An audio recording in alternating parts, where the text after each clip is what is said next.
बने नज़र आते हैं। जो अमेरिका को बताते थे हम कोई ग़ुलाम हैं, वो अब अमेरिका को कॉलिंग करते नज़र आ रहे हैं। जो बड़के लगाते थे, जो फ़ौज को ललकारते थे, जो सियासतदानों को कुछ नहीं समझते थे, उन्हें चोर, उचक्का और डाकू के अलक़ाबात से नवाजते थे और कहते थे कि मैं इनके साथ बैठना नहीं चाहूँगा, इनसे बैठने से बेहतर है मैं मर जाऊँ और इनके साथ तो मैं बात नहीं करूँगा। अब कहते हैं कि मैं तो मुज़ाकरात के लिए तैयार हूँ, लेकिन आगे से कोई जवाब नहीं आ रहा। मैं तो इस्टेब्लिशमेंट से बात करना चाहता हूँ, इस्टेब्लिशमेंट कोई बात नहीं करना चाहती। तो इसीलिए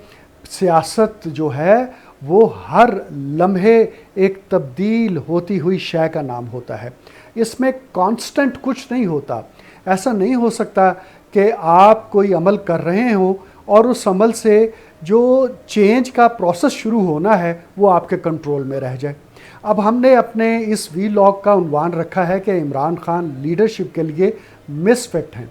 हैरानी की बात है कि ये कैसे हो सकता है कि खान साहब क़यादत के लिए मिसफिट हों, जो पाकिस्तान के वज़ीर आज़म रह चुके, जिनका कहना है कि वो पाकिस्तान की सबसे बड़ी सियासी जमात के सरबराह हैं, जिनका ये दावा है कि वो पाकिस्तान के सबसे मकबूल लीडर हैं, जिनके बारे में कहा जा रहा है कि अगर आज इंतखाबात हों तो 70% से ज़्यादा आबादी इमरान खान को वोट करेगी, जिसके लिए ख़ातीन, जिसके लिए नौजवान, जिसके लिए बच्चे, जिसके लिए बुज़ुर्ग, हर कोई सड़कों पर निकला नज़र आ रहा है और लोग उसके नाम पर इस कदर चार्ज हैं कि सिर्फ उसकी एक गिरफ्तारी के ऊपर उन्होंने सही मानों में अगर कहा जाए तो पाकिस्तान की ईंट से ईंट बजा दी। बज़ाहिर तो ये बातें बड़ी अचंभे की लगती हैं, बड़ी दिलचस्प लगती हैं। ये ऐसे ही है जैसे मैं आपको कहानी सुनाना शुरू करूं इनकलाब फ़्रांस की और आपको बताऊं कि लोगों ने किस तरह से तख्त व ताराज कर दिया, किस तरह से बादशाहत का तहस नहस करके रख दिया था, किस तरह से लोग एक वलवले के साथ निकले हुए थे। लोगों को अपनी जान की परवाह नहीं थी, माँओं को बच्चों की फ़िक्र नहीं थी, बच्चे माँओं को ढूंढ नहीं रहे थे, हर कोई इनकलाब के ताक़ुब में था। तो ये बात बड़ी खूबसूरत लगती है। लेकिन अगर आपको इल्म ही ना हो कि दरअसल आपकी जो स्ट्रेंथ है, आपकी जो ताकत और आपकी जो क़ुव्वत है, आपके मुखालफीन उसे आपकी कमज़ोरी में बदलने जा रहे हैं और आप ट्रैप होने जा रहे हैं, तो आप यकीनी तौर पर लीडरशिप के लिए, क़यादत के लिए मिसफिट हैं। खान साहब बुनियादी तौर पर एक क्रिकेटर हैं, बुनियादी तौर पर क्रिकेटर के अलावा एक फ़ास्ट बॉलर रहे हैं। फ़ास्ट बॉलर के बारे में यह समझा जाता है कि वो दिमाग से ज़्यादा अपनी पावर से काम लेता है, वो अपने जोश से काम लेता है। उसके अंदर जो गुस्सा भरा होता है, जब उसे चौका लगता है, जब उसे शॉट लगती है, तो वो उसके अंदर जिस तरह से केमिकल चेंजेस आती हैं तो वो पागल हो जाता है, वो दीवाना हो जाता है, वहशी हो जाता है और उससे अगली बॉल इस कदर खौफनाक आती है कि हमने ये देखा कि कई खिलाड़ी पिच के ऊपर वो बॉल लगने से अपनी जान दे बैठे, दांत तोड़वा बैठे, नाक की हड्डी टूट गई, आंख उसकी फोड़ी गई। बॉल में इतनी ताकत और इतनी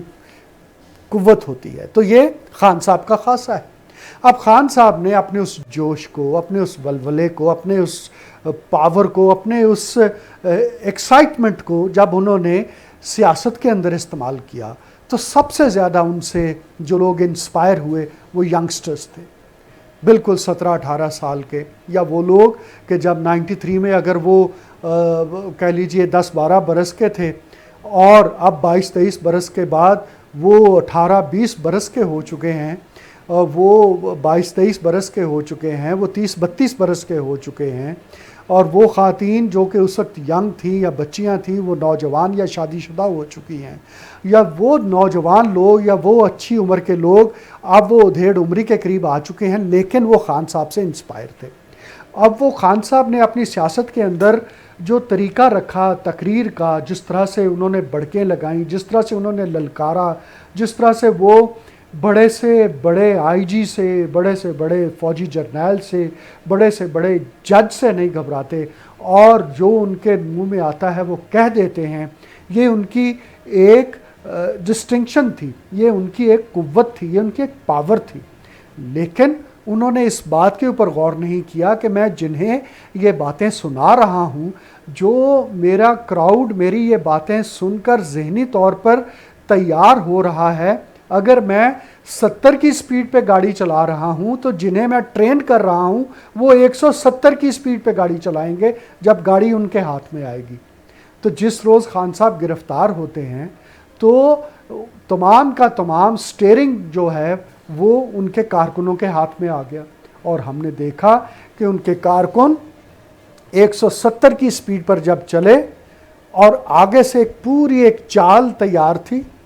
कि किस तरह से जब ये बढ़ेंगे, क्योंकि हर चीज़ तो रिकॉर्ड हो रही है और नौजवानी में तो पता ही नहीं होता कि जनाब हम जो बातें कर रहे हैं, हम जो चीज़ें लिख रहे हैं, ये रिवर्स भी कर सकती हैं, ये किसी के नोटिस में आ रही हैं। तो वो जो कहते हैं what goes around comes around, आप जो करते हैं वो भरते हैं। तो वो सब कुछ प्लान्स तो लोगों को इल्म में था कि ये किस तरह से करेंगे। चुनाचे जब इस प्लान के तहत लिबर्टी चौक से एक हजूम चलता है और वो पहुंचता है कोर कमांडर घर के पास, तब तक सब कुछ प्लान हो चुका था। लोगों को बजाय इसके कि पिस्तौल और बंदूक देकर बताया जाता कि इन्हें आगे नहीं बढ़ने देना, इन्हें शेरपाव का ब्रिज क्रॉस नहीं करने देना है, चाहे किसी की जान चली जाए हम देख लेंगे, इसके बजाय ये हुक्म दिया गया कि आप पीछे हट जाएं, आप अपनी बंदूक, अपना पिस्तौल, अपनी लाठी, हर शय पीछे रख के खुद भी गायब हो जाएं, इनको आने दें। चुनाचे वो जो सैलाब था वो आगे बढ़ा, उसने शेरपाव ब्रिज चढ़ा, वो नीचे उतरा, उसने जो पिकट लगी हुई थी उसको क्रॉस किया, वो और आगे गया, शामी उसने चौक क्रॉस किया, उससे अगला क्रॉस करके बिलाखिर कोर कमांडर के हाउस पहुंच गया। और वहाँ पर उसने किसी इंसानी जान का ज़िया नहीं किया, किसी को तशद्दुद का निशाना नहीं बनाया, सिर्फ सरकारी इमलाक को नुकसान पहुँचाया, आग लगाई, तहस नहस करके रख दिया, बकौल एजाज चौधरी साहब के गमले तक को नहीं छोड़ा। और ये सब कुछ रिकॉर्ड होता रहा। और सिर्फ 12 घंटे के अंदर जब वो सारे का सारा टेलीकास्ट हुआ और उसके ऊपर एक बयानिया बनाया गया, तो खान साहब और उनके वर्कर्स मुंह छुपाते फिर रहे थे। काम शुरू हुआ शाम को 5 बजे के करीब, जब एजाज चौधरी साहब की ऑडियो रिलीज़ की गई। उसके बाद एक और ऑडियो रिलीज़ हुई डॉक्टर यास्मीन राशिद की, फिर एक और ऑडियो रिलीज़ हो गई, और उसके अंदर ये पता चला अवामन नास को कि ये तो मनसूबा बंदी के तहत उस तरफ गए थे। वगरना कैसे हो सकता है कि एक मुश्तइल हजूम, एक चार्ज्ड क्राउड लिबर्टी से कोर कमांडर हाउस तक कोई 8 से 10 किलोमीटर का फासला है, जिसके रास्ते में कई तरह के शॉपिंग मॉल्स आते हैं, कई तरह के प्लाजे आते हैं, कई तरह के रेस्टोरेंट्स आते हैं, कई बैंक्स आते हैं, कई दुकानें आती हैं, कई मार्केटें आती हैं, कई घर आते हैं। लेकिन उस चार्ज क्राउड ने, उस मुश्तइल हजूम ने किसी एक रेस्टोरेंट को, किसी एक दुकान को, किसी एक प्लाजे को,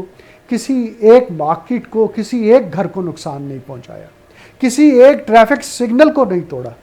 बल्कि वो सीधे का सीधा कोर कमांडर हाउस पहुंचा। और शाम को जब उनकी ऑडियोज़ रिलीज़ हुई और उनको उससे जोड़कर देखा गया, तो लोगों ने कहा कि ये तो प्री प्लान था, ये तो फ़ौज के ऊपर अटैक था। चुनाचे उसके बाद पाकिस्तान तहरीक-ए-इंसाफ उल्टे कदमों दौड़ती नज़र आई, और इस वाक़े को 10 रोज़ से ज़्यादा का अरसा गुजर चुका है, लेकिन अभी तक दौड़ती नज़र आ रही है। चुनाचे इमरान खान साहब का जो एक स्ट्रेंथ थी, जो उनकी एक ताकत थी, उसे उसकी वीकनेस में, उनकी कमज़ोरी में बदल के रख दिया कि आप क्राउड को चार्ज करते हैं तो हम इस क्राउड को खुल खेलने का मौका देंगे, और जब ये खुल खेल लेंगे तो जो पीछे ये बैठे प्लानिंग करते रहे हैं उसको एक्सपोज करेंगे और उनकी वीडियोस चलाएंगे, और अल्लाह अल्लाह खैर सल्ला। आज हर पोटियन जो है, हर पीटीआई का वर्कर छुपता फिर रहा है, जो उनसे हमदर्दी रखते हैं, होंठों पे उंगली रखे घूम रहे हैं। जिस तरह से चीफ जस्टिस साहब ने अपने होंठों के ऊपर उंगली रख ली थी जब उनसे पूछा था कि आपकी सास साहिबा का क्या मामला है, और आप उनकी भी जुडिशल कमीशन के अंदर इंक्वायरी खुल गई है। चुनाचे ये सारा मामला होता रहा। बज़ाहिर लगता था कि ख़ान साहब अब किसी के काबू में नहीं हैं, ख़ान साहब का पता नहीं क्या प्लान है, ख़ान साहब क्या कर बैठेंगे, इस मुल्क में क्या हो जाएगा। तो देखिए ख़ान साहब की ज़ात के हवाले से जो बातें की जाती हैं, उनकी जो स्टोरीज़ सामने आती हैं, उनकी जो टेलीफोन कॉल्स, उनके जो मुआशके, उनकी जो दोस्तियाँ, उनकी जो इस किस्म की वीडियोज़ हैं, तो अगर आपको याद हो तो ऐसी चीज़ें तो जनरल याह्या खान के बारे में भी आती थी। वो कोई इतना बड़ा इशू नहीं था। ऐसे वाक़यात तो नवाज शरीफ से भी जोड़े जाते हैं कि उन्होंने तोहफे में लेडी रिपोर्टर को ये दे दिया, वो फ़लाँ का गाना गाते थे, वो ये करते थे, वो एक मशहूर गुलकारा के हवाले से कलमा चौक का डिज़ाइन जो है, उनकी मखरूती उंगलियों का डिज़ाइन बताया जा। ये बातें तो हर एक इंसान के साथ होती हैं, लेकिन बात ये है कि यहाँ तक तो इमरान खान काबिल कबूल था, लेकिन उसके बाद इमरान खान की उन बातों से जिसमें बज़ाहिर उसने कभी नहीं कहा था कि आप रैंसेक कर दें, जाकर कोर कमांडर हाउस को रैंसैक कर दें, जाकर आप करनाल शेर खान के मुजस्मे को रैंसैक कर दें, रेडियो पाकिस्तान पेशावर की इमारत को। लेकिन अब जो छुपी हुई ऑडियो सामने आ रही हैं, उससे लगता है कि दरअसल ये प्लान किया जा रहा था। हो सकता है ऐसा ना हो, लेकिन इसका एक और पहलू है, मैं आपको वो भी बताना चाहता हूँ। वो ये है कि इमरान खान के ज़्यादातर फॉलोअर्स वो लिबर्टी चौक से लालक जान चौक डिफेंस तक फैले हुए हैं। यानी वो जो पॉश एरियाज़ लाहौर के हैं, जिसमें गुलबर्ग है, जिसमें गार्डन टाउन है, जिसमें मॉडल टाउन है, जिसमें डिफेंस का एरिया है और दीगर तमाम ऐसी आबादियाँ हैं, तो वहाँ के लोग जो हैं उनके बारे में इससे पहले आप सुनिए, नजम सेठी साहब एक दफ़ा हमारी मीटिंग ले रहे थे जब डेली टाइम्स अखबार आया, तो उन्होंने कहा कि देखो मुझे नहर के उस तरफ की कोई ख़बर नहीं चाहिए, मुझे नहर की इस तरफ की ख़बरें चाहिए। हम सब बहुत हैरान हुए कि वो क्या कह रहे हैं। उन्होंने कहा कि नहर के उस तरफ पुराना लाहौर है, मुझे पुराने लाहौर की ख़बर डेली टाइम्स के लिए नहीं चाहिए, मुझे इस तरफ के लाहौर की जो कि गुलबर्ग, DHA, मॉडल टाउन उन इलाकों पे मुश्तमिल है, मुझे उस तरफ की ख़बरें चाहिए। तो ये जो लाहौर डिवाइड हो चुका है नए और पुराने लाहौर में, जो ये नया लाहौर था ये इमरान खान के साथ था। और इस नए लाहौर के बारे में ये समझा जाता है कि ये इंतहाई पढ़े लिखे लोग हैं, ये कारोबारी लोग हैं, ये मुतमव्वल लोग हैं, इनको रुपए पैसे की फ़िक्र नहीं है, इनकी दोहरी शहरियतें हैं, ये आधा एक पाँव पाकिस्तान में इनका होता है, दूसरा पाँव इंग्लैंड, कनाडा और अमेरिका में होता है, स्विट्ज़रलैंड में छुट्टियां गुजारते हैं। तो ये वो पॉश एरियाज़ के वो खाते पीते घराने थे जो पुलिस से तो ज़रा नहीं डरते, जिनके घर बैठे काम होते हैं, जो किसी जज की बहू है, किसी जज की सास है, किसी जर्नैल की बहू है, जिनके पोते जो हैं वो दुबई में पढ़ते हैं, जो जाकर UK में तालीम मुकम्मल करते हैं, जो अमेरिका से अपना काम शुरू करते हैं, फिर वापस आकर फैक्ट्रियां संभालते हैं, तो उन्हें पुलिस की क्या परवाह। और दूसरी बात यह है कि वो अपने गुफ्तगू में इतने ज़्यादा केयरफुल भी नहीं होते। हमारे यहाँ तो नहर के इस तरफ की जो आबादी के लोग हैं वो तो अपने साए से डरे रहते हैं, पुलिस का तो छोड़िए, वो तो पटवारी से डर जाते हैं, क्लर्क से डर जाते हैं। वो आपने सुनी हुई ना मिसाल, रोको मत जाने दो, कि एक शख्स ने पूछा कि जनाब मैं ये जो बैरियर लगा है इसके उस तरफ चला जाऊं? उसने कहा नहीं तुम नहीं जा सकते। उसने कहा साहब वो पहला तो चला गया था। उसने कहा उसने पूछा था, तुमने पूछा है, तुम नहीं जा सकते। तो वो जो है ना कि जो पूछेगा वो इस कदर खौफजदा होता है, वो एक एक कदम पे पूछ के चलता है। जो उस आबादी के लोग हैं वो कहाँ डरते हैं। चुनाचे उस आबादी लिबर्टी चौक से लालक जान चौक तक का जो क्राउड था, जो यंगस्टर्स थे, जो पढ़ा लिखा तबका था, उस तबके को मालूम था कि इस मुल्क के अंदर इशराफिया का मतलब क्या है, एलीट का मतलब क्या है, क्योंकि वो खुद एलीट क्लास से ताल्लुक़ रखते हैं। उन्हें ये भी पता था कि असल जो पावर है वो कहाँ रेस्ट करती है। इसीलिए उन्होंने जाकर कोर कमांडर हाउस पे हमला किया, इसलिए शोहदा के ऊपर वो अटैक कर गए, इसलिए कि वो ये समझते थे कि इमरान खान का साथ ना देकर, इमरान खान को इक़्तिदार से बाहर निकाल कर इस्टेब्लिशमेंट ने, या फिर सीधी बात कहिए फ़ौज ने ठीक नहीं किया। उन्हें ये नहीं कलक था, उन्हें ये दुख नहीं था कि इमरान खान को क्यों निकाला है। उनको दुख ये था बकौल नुसरत जावेद साहब के कि इमरान खान को निकाल कर इन चोरों और डाकुओं को ले आए हैं जिनका ताल्लुक पुराने लाहौर से है, जिनका नए लाहौर से कोई लेना देना नहीं है, जिनको नए लाहौर वाले पसंद नहीं करते हैं, जो बिरयानी की प्लेट के ऊपर वोट ले लेते हैं। चुनाचे ये वो सारा माइंडसेट था, ये वो सारा थॉट प्रोसेस था जिसका भरपूर एनालिसिस किया गया, उसका तज्जिया किया गया। और फिर 9 मई को जब ये क्राउड चार्ज होकर इमरान खान की आप गिरफ्तारी को देखिए, Imran Khan former prime minister थे, उन्हें ये कहा जाता कि हुजूर आप चलिए, आपको हम गिरफ्तार करने आए हैं, तो क्या इमरान खान वहाँ पर जमकर बैठ जाते? इमरान खान जाने से इनकार कर देते? जब इतना पुलिस और रेंजर्स का क्राउड उनके इर्द गिर्द था, उन्हें चलना पड़ता। हमने नवाज शरीफ की गिरफ्तारी देखी है, हमने आसिफ जरदारी की गिरफ्तारी देखी है, हमने बेनज़ीर भुट्टो साहबा शहीद की गिरफ्तारी देखी हुई है। उनके इर्द गिर्द एक हिसार बनाया जाता था, उनके इर्द गिर्द एक दायरा बना लिया जाता था और उन्हें इज़्ज़त व एहतराम के साथ बख्तरबंद गाड़ी तक ले जाया जाता था। कभी उनको गिरबान से पकड़कर, कॉलर से पकड़ के धक्के देते हुए, बाजुओं में बाजू डालकर ज़ोर ज़ोर से खींचते हुए नहीं ले जाया जाता था। खान साहब को इसी तरह ले जाया गया, क्योंकि जिन लोगों को मकसूद था कि इनकी स्ट्रेंथ को इनकी वीकनेस में बदलना है, वो एक 30 सेकंड का क्लिप दिखाकर उन्होंने इस कदर चार्ज किया इस क्राउड को, फिर इस क्राउड ने कराची से लेकर खैबर पख्तूनख्वा तक जो चीज़ सामने आई, लेकिन ये नहीं कि जो चीज़, बल्कि टारगेटेड ओरिएंटेड थे। इन्हें मालूम था कि वो अपना सारा गुस्सा निकालना चाहते हैं जनरल बाजवा वाला, सारा गुस्सा निकालना चाहते हैं जनरल फैज़ वाला कि उनको क्यों नहीं आर्मी चीफ बनने दिया गया। तो ये एक टारगेटेड किस्म की उस दिन का चार्ज क्राउड था।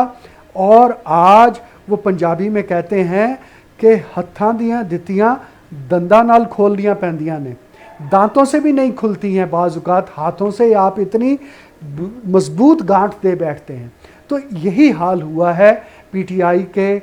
जो चार्ज क्राउड के साथ, वर्कर्स के साथ, इमरान खान और उनकी पार्टी के साथ। इसीलिए हम कहते हैं कि वो मिसफिट लीडरशिप हैं, क्योंकि एक जो सियासतदान होता है वो इंतहाई तहम्मुल, इंतहाई बर्दाश्त, इंतहाई सब्र करने वाला होता है। उसे मालूम होता है कि आज अगर मैं ज़ेरे इताब हूँ, आज अगर मुझे इक़्तिदार से उतारा गया है, तो वो दिन ज़रूर आएगा जब मैं पलट कर आऊँगा। मुझे याद आ रहे हैं बहुत मशहूर अशार हैं, शायर भी याद आ जाएंगे कि ये जो नंग थे, ये जो नाम थे मुझे खा गए, ये ख़याल पुख्ता के जो खाम थे मुझे खा गए, जो खुली खुली थी अदावतें मुझे रास थीं, ये जो जहरखंद सलाम थे मुझे खा गए, और वो नगी जो ख़ात्मे ज़िंदगी से फिसल गया, तो वही जो मेरे ग़ुलाम थे मुझे खा गए। तो इस कॉन्टेक्स्ट में सियासतदान जो है दरवाज़े खुले रखता है, सियासतदान वापसी का रास्ता खुला रखता है, सियासतदान लड़ाई को कभी उस हद तक नहीं लेकर जाता कि वो पॉइंट ऑफ नो रिटर्न बन जाए। इमरान खान के पास अब सिर्फ एक रास्ता है, वो ये है कि अगर अब उन्हें उठाने आए तो कोई हेलीकॉप्टर ज़मान पाक की छत के ऊपर, उनकी रहायशगाह की छत पे उतरे, उन्हें उसके अंदर बिठाए और मुल्क से बाहर ले जाए। इसके अलावा इमरान खान के पास बचने का कोई रास्ता नहीं है, क्योंकि इमरान खान साहब ने ये समझा कि बड़कें लगाना, ललकारना, धमकियां देना और बिजली के बिल जलाना और सिविल नाफरमानी करना और अवाम को फ़ौज से लड़वा देने का नाम इनकलाब है। वो उनको पता नहीं कौन ये समझाता रहा। देखिए, इनकलाब हादसा करता है परवरिश बरसों, वक्त करता है परवरिश बरसों, हादसा एकदम नहीं होता। तो ये इनकलाब एकदम नहीं आया करता, उसके लिए बड़ी तपस्या करनी पड़ती है, बड़े पापड़ बेलने पड़ते हैं। तो इमरान खान साहब बहैसियत एक सियासतदान और एक लीडर के नाकाम हो गए हैं। आज उनका सारे का सारा बयानिया उन पर वापस पलटा दिया गया है और उन्हें अब कोई राह फरार नहीं मिल रही है। आज आप वाकई देखें तो वो मिन्नतों और तरलों पर उतर आए हैं, क्योंकि उन्होंने सियासत को सियासत के असूलों के मुताबिक नहीं किया है। वो एक फास्ट बॉलर थे और फास्ट बॉलर ही साबित हुए हैं, और उनके जो वर्कर्स थे वो उस तरह से पुलिस की ना मार खाई हुई थी, ना उन्होंने गुर्बत देखी हुई थी, ना उन्होंने बसों में वैगनों में धक्के खाए, ना उन्होंने जूतियां चटकाई। वो सोने का चम्मच मुंह में लेकर पैदा हुए और उन्होंने समझा कि हमें एक लीडर मिल गया है, उसे अब इक़्तिदार दे देना चाहिए, और वो स्याह करे सफ़ेद करे, बस वो ठीक है, वो चूँकि हमारा लीडर है। ये ऐसे ही है क्रिकेट में, जिस तरह से चाहे आखिरी बॉल हो और 20 स्कोर चाहिए हो, कुछ मनचलों का फिर भी ये ख्याल होता है कि 4-5-9 बालें हो जाएंगी और 2-4 चौके छक्के लग के हम 20 स्कोर पूरा कर लेंगे। यानी आखिरी बॉल तक जिस तरह से मनचले अपनी उम्मीद नहीं तोड़ते हैं, इसी तरह से सियासत के अंदर भी लीडरशिप के साथ इस किस्म की एक उम्मीद बांध ली जाती है, और वो उम्मीद दरअसल एक हॉलिसिनेशन होती है। वो हॉलिसिफाई कर रहे होते हैं और उनका एक वाहमे का वो शिकार होते हैं, और उसका नतीजा ये निकलता है कि जब उन्हें हक़ाइक़ का सामना करना पड़ता है, जब उन्हें रियल फैक्ट्स का सामना करना पड़ता है, तो उनकी सीटी गुम हो जाती है। यही पाकिस्तान तहरीक इंसाफ के साथ हुआ है। अब फ़ौजी अदालतें बन चुकी हैं, अब जुडिशल कमीशंस बन रहे हैं, अब नैब मुतहर्रिक हो चुकी है, और पाकिस्तान तहरीक इंसाफ अब लेने नहीं बल्कि देने के मरहले में दाखिल हो चुकी है। सिर्फ 1 साल के अंदर अंदर इतनी बड़ी एक पॉलिटिकल मूवमेंट को एक नाकाम तरीन सियासी जमात में बदल कर रख दिया है। वाह सियासत, तेरे क्या कहने।